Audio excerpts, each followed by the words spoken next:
One small choice can act as a catalyst, starting a chain reaction that changes the course of a lifetime forever. Witness the explosive power of a single moment in our newest collection of intense, high-stakes cinematic narratives. Hit subscribe now and be there for the moment everything changes. My son sent me a text message 4 days before his company's grand opening celebration. 11 words, Dad. This event is professionals only. We'll call you after. I'm Walter Harding, 63 years old, retired, civil engineer, and the man who quietly funded every single thing my son has built over the last 9 years. One text message. No phone call. No explanation beyond those 11 words that told me everything I needed to know about how far things had drifted between us and me. My son decided his self-made entrepreneur father was too rough around the edges for the investors and media contacts he'd spent 2 years courting. Old Toronto establishment money versus a guy who spent 30 years in muddy work boots on construction sites. They wanted polish. I represented the past he was trying to escape. Here's what my son forgot when he hit send on that message. When you spend 3 decades building infrastructure across Ontario, you don't just build roads and bridges. You build relationships. You become part of a network where every contract, every permit, every handshake matters. And sometimes that network includes the very people your son just invited to celebrate a business you quietly bankrolled from the beginning. I want to be clear about something before I tell you what happened. I didn't do what I did out of spite. I did it because I finally understood something my own father told me the day I started my first job out of Queen's University. He said, "Son, the moment you let someone treat you like furniture, you've taught them that's all you are." I spent 63 years learning that lesson. I wasn't about to unlearn it for 11 words, sent without so much as a phone call. Let me show you exactly what 9 years of being a silent investor looks like. When my son, Daniel, and his business partner launched their first concept back in 2015. They had a pitch deck, a rented office in Kitchener, and about 4 months of runway. Daniel called me from a parking lot, voice tight with stress. "Dad, we're close to something real here. We just need a bridge." I asked how much. He said, $80,000. I transferred it that afternoon without a single condition attached, because I believed in him, and because that's what fathers do. That was the first transfer. It was not the last. Over the following years, I kept a spreadsheet. Not because I'm a suspicious man, but because I spent 30 years managing project budgets and tracking numbers, is simply how I think. Seed funding for the Kitchener office, $80,000. Equipment loan, when the first contract fell through, $35,000. Legal fees during the partnership dispute in 2019, $22,000. The down payment assistance when Daniel and his wife, Simone, bought their house in Oakville, $60,000. Operating bridge when a major client delayed payment for 4 months, $45,000. Smaller amounts in between for travel. Conferences, software licenses. The kind of expenses that don't feel significant in the moment but accumulate quietly like snowfall. Total. As of last January, $412,000. I have every transfer record. What I didn't record was the gradual shift in how my son spoke to me. "Thanks." Dad evolved into, "I'll pay you back when we scale," which eventually became just a summary of what had already been decided. The conversations changed too. Early on, he'd call to think things through, to get my read on a situation. Somewhere around year 5, that stopped. I'd hear about major decisions after they were made. New contracts, new hires, new office space. I was informed, not consulted. I noticed it clearly at a family dinner last Christmas. Daniel spent most of the evening on his phone. And when I mentioned a concern I had about the company's expansion pace, he looked at me with that particular patience people reserve for someone they've decided doesn't quite understand. Dad, the landscape has changed.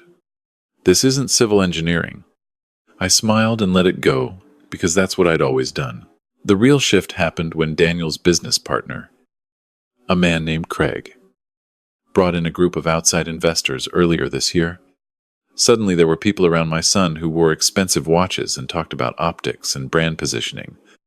I met them once, briefly, at a dinner Daniel hosted. One of them, a man from an old Rosedale family whose grandfather had made the money, and whose father had multiplied it, shook my hand and then spent the rest of the evening not quite looking at me. I wasn't rude. I wasn't loud. I asked reasonable questions about their growth strategy. On the drive home, Daniel was quiet. I asked if something was wrong. He said, "Dad, these people have a certain way. They do things. It's not personal." That sentence stayed with me for weeks. 3 weeks before the grand opening, Daniel called to discuss the event. He was excited, describing the venue, the guest list, the media contacts who'd confirmed. I asked if he needed anything from me. He said, "Actually, Dad, we were hoping you could handle the insurance rider for the venue. Our events coordinator flagged it." I said I'd look into it.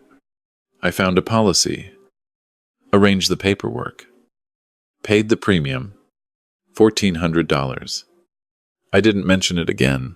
Then came the text. "Dad, this event is professionals only. We'll call you after." I read it sitting at my kitchen table in Hamilton with my morning coffee going cold. I read it 3 times. Professionals only. I had spent 30 years as a licensed professional engineer. I had managed projects worth tens of millions of dollars. I had employed hundreds of people. I had funded a significant portion of the business that was now apparently too professional for me to attend. I called my son. Voicemail. I texted back, "We should talk before the event." His reply came 2 hours later. "Dad, I know you're probably upset, but this is a business decision, not personal. I promise we'll do a family dinner after." A family dinner after. A consolation dinner in place of the opening night of a company I had quietly sustained for nearly a decade. My retired colleague and closest friend, a man named Roy, stopped by that afternoon and found me sitting in my workshop, not actually working on anything. Roy spent 35 years as a project manager for the city of Hamilton. He is the kind of man who can read a room without being told what's in it. He looked at me, looked at the untouched workbench, and sat down on the stool by the door. I showed him the text. He was quiet for a long moment. Then he said, "What's your position here?"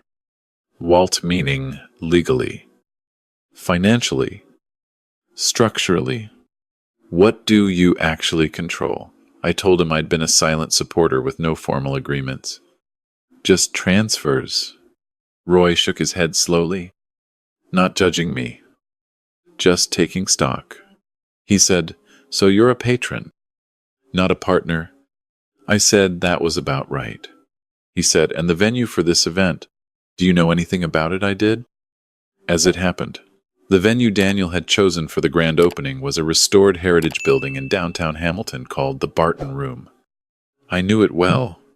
I knew it because 18 months earlier the owners had reached out to me through a mutual contact in the construction industry. They were undertaking a significant renovation and needed an engineer to review the structural assessment before the city would approve the occupancy permit. I had done that review. I had written the report that allowed them to open. The owner, a woman named Patricia, had sent me a bottle of scotch and a handwritten note. We'd had lunch twice since then. I knew her well enough to call, without it being strange. Roy watched me think through this. He said, "I'm not telling you what to do, but I'd want to understand the full landscape before I made any decisions." That night I made a list, not of grievances, a list of the actual structural reality of my son's business, and this event, the venue, Patricia, who owed me a professional favor, and more importantly, trusted my judgment. The catering company, I recognized the name from a city infrastructure gala I'd organized 3 years ago. Their sales director had been trying to get a meeting with my former firm's events coordinator ever since, and I still had that contact. The audio-visual company, their lead technician, was the younger brother of a man I'd mentored through his engineering certification. I wasn't the irrelevant retired father. My son had texted into the cheap seats. I was, quietly, woven into the fabric of the city his business operated in. I called my son again the following morning. This time he answered, voice careful and slightly rushed. Dad, look, I know this is awkward. I said, I'm not calling about awkward. Danielle, I'm calling because I want to understand something clearly. Am I excluded from the opening of the company I've funded for 9 years? He exhaled. Dad, it's not exclusion. It's optics. Craig's investors have certain expectations about the narrative. We're positioning this as a bootstrap success story. I said, I see. And the $400,000. He said, Dad, please don't make this about money. I said, I'm not making it about money. I'm making it about whether I'm welcome at my own son's opening night. He said, you'll embarrass me in front of these people. The words came out before he could stop them. The line went quiet. I said, I'll embarrass you. He said, Dad, that came out wrong. I mean, you'd be uncomfortable. The environment is very specific. I said, Daniel, I built half the roads in this province. I have shaken hands with premiers and managing directors and city councilors. Tell me specifically what you think I would do in a room of investors. He said, you ask too many questions. You challenge people. Craig says it makes the room feel unstable. I ask too many questions. I had spent 30 years in a profession where asking the right questions was the difference between a bridge standing and a bridge failing. My son had decided this was a liability. I said, I'm going to ask you once. Clearly. Am I invited to your grand opening? He said, Dad. I'll send you the live stream link. We're recording the whole thing professionally. I hung up. Roy was right. I needed to understand the full landscape. I spent that evening making calls. Not threatening calls. Professional calls. The kind I'd been making for 30 years. I called Patricia at the Barton Room. She was warm, as she always is. She asked if I was coming to the Harding Boys event, said she'd recognized the name on the booking. I said I'd actually been meaning to discuss that with her. I told her what had happened. Not dramatically, just the facts. Patricia was quiet for a moment, and then she said, Walter, in 20 years of running event spaces, I have never once had a situation where the person who financially backed an event was not on the guest list. I told her. I understood she was in a difficult position. She said, I'm not in a difficult position. You are. What do you need from me? I told her I wasn't sure yet. I said I'd be back to her by Thursday. I called the catering company the next morning and asked to speak with the sales director, a man named Marcus. I reminded him of how we'd met, and he was instantly friendly. I asked about the Harding event booking. He confirmed they had it. I said, Marcus, I want to ask you something in confidence. If the primary financial backer of an event was not invited to attend, would that change anything about your relationship with that booking? He said, honestly, Walter, that would be a first for us. We do our due diligence on events. That's a real concern. By Wednesday evening, I had a complete picture. Not a plan for revenge. A picture of reality. My son had built his opening night on a foundation of relationships that ran, in several cases, directly through me. He didn't know it. He'd never thought to ask because he'd stopped thinking of me as someone with a professional life that extended beyond writing checks. My former colleague's son, Jamie, was running the AV setup. I'd written a reference letter for his apprenticeship application 8 years ago. I texted him Wednesday afternoon. He called me back within the hour.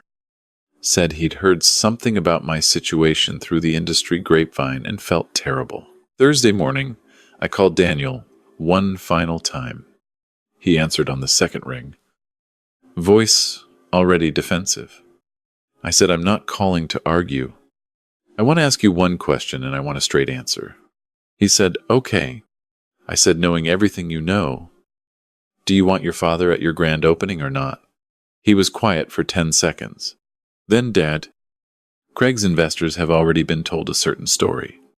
Having you there complicates the narrative. I said, I see. And if I decide I'm not comfortable funding an event, I'm banned from attending, he said, Dad. You're not on any of the contracts. There's nothing to fund. I said, you're right. I'm not on the contracts. But I am the reason several of your vendors agreed to work with you at their best rates. And I think you might find the next few days illuminating. He said, are you threatening me? I said, I'm being precise. You told me this event was professionals only. I'm behaving professionally. I'll speak to you after Thursday. I called Patricia. I told her I had made my decision. I said, I'm not asking you to cancel anything. I'm asking you to enforce the standard insurance requirements for the event. The ones that require the policy guarantor to be present or to formally transfer liability. She said, Walter, the policy you arranged lists you as the responsible party without your formal sign-off on the night. I'd have to pause the event until we sort out the coverage. I said, I understand that creates a complication. She said it does. I'll need to notify the booking coordinator by end of business Friday. I called Marcus. I told him I'd be withdrawing my implicit endorsement of the booking and would be formally notifying their accounts team that my future referrals would depend on how this situation was handled. Marcus said he understood and that, in any case, he'd been reviewing the booking and had a few questions about the deposit structure that might need resolution before event day. I sent Jamie a text. I said, just want you to know. You don't owe me anything here. Handle your business the way you see fit. He replied, I'm actually double booked that weekend. I just realized it this morning. I'm really sorry. By Friday afternoon, 3 of Daniel's key vendors had issues. Daniel called at 6 o'clock Friday evening. Dad, what did you do? I said. I enforced some professional standards. He said Patricia called Craig. She said there's a problem with the insurance coverage. The caterer is asking about the deposit paperwork. The AV company canceled. Dad, the event is in 5 days. I said, I know when the event is. Danielle, I've known about it since you sent me 11 words telling me I wasn't welcome. He said, this is insane. You're destroying something I built. I said I didn't build anything. I funded something that you built. And I did it because I'm your father. And I'm still your father. But I am not a check that comes without a person attached to it. He said, what do you want?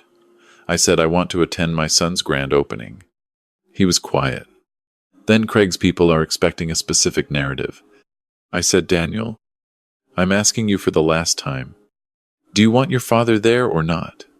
He said, I can't change the guest list now. Too many things are already set. I said, then the insurance situation and the vendor situation are going to be very difficult to resolve. He said, so you're doing this? You're actually doing this to me? I said, no. It's all. You did this 3 weeks ago when you stopped seeing me as a person and started seeing me as a complication. I hung up Saturday morning. I contacted Patricia and told her to proceed with formally notifying the booking. She handled it professionally, with a written notice citing the insurance coverage gap and the need for resolution before the venue could confirm the event date. Craig received the notice first. He called Daniel. Daniel called me 4 times between 9 and 11 in the morning. I didn't answer. At noon, my son's wife, Simone, called. I've always liked Simone. She's straightforward in a way that Daniel sometimes isn't. She said, Walter, I need to ask you something honestly. Is there any version of this where you come to the event and everything is fine? I said, Simone. There's a very simple version of this, where I come to the event and everything is fine. She said, Craig won't like it. I said Craig didn't fund this company. I did. She was quiet. Then she said, I know, and I'm sorry. I told Daniel this was wrong when it came up. I want you to know that. I said, I know you did. Simone, thank you for saying it. She said, I'll talk to him again. 2 hours later, Daniel called. His voice was different. The defensiveness was gone, replaced with something more tired. He said, Dad, Craig says the investors will manage. They're adaptable. He said it like he was reporting something he'd been told, rather than something he believed. I said, Daniel, I don't want to come to an event where I'm tolerated. He said, I know. I said, do you actually want me there? A long pause. He said, yes. I said, then tell me that like you mean it. Not like a business decision you're managing. Another pause. Longer. Then, Dad, I want you at my opening. I'm sorry I sent that text. I said, I know you do. And I'll be there. The grand opening was on a Thursday evening in a beautifully restored room that I had, in a small but real way, helped make safe for public use. The insurance paperwork was resolved. Marcus from the catering company had sorted his deposit questions. Jamie had found a colleague to cover his supposed double booking. I wore the charcoal suit I'd bought for my niece's wedding the previous year. Craig's investors were exactly what I expected. Polished. Careful. The kind of men who weigh every word for what it signals. One of them introduced himself and asked what I did. I told him I was a retired civil engineer and that I'd spent the last 9 years investing in the company we were celebrating. He raised his eyebrows slightly and said, a family investor. Then I said something like that. Later in the evening, I heard Craig's lead investor, a man named Jeffrey, tell someone that the Harding family had more depth than he'd been led to believe. I didn't say anything to Daniel about that. I didn't need to. There was a moment near the end of the evening, after the speeches and the photographs, when Daniel found me near the window, looking out over the city. He stood beside me for a moment without saying anything. Then he said, Craig was wrong about you. I said, Craig doesn't know me. Daniel said, no. He doesn't. I do. I'm sorry I let that get confused.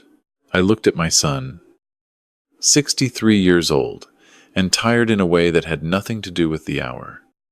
And I said, Daniel, I don't need to be the center of everything you do. I never did. I just needed to not be invisible. He nodded. He said, I know. Dad. I didn't understand how far I'd let that go until this week. I said, that's the thing about these lessons.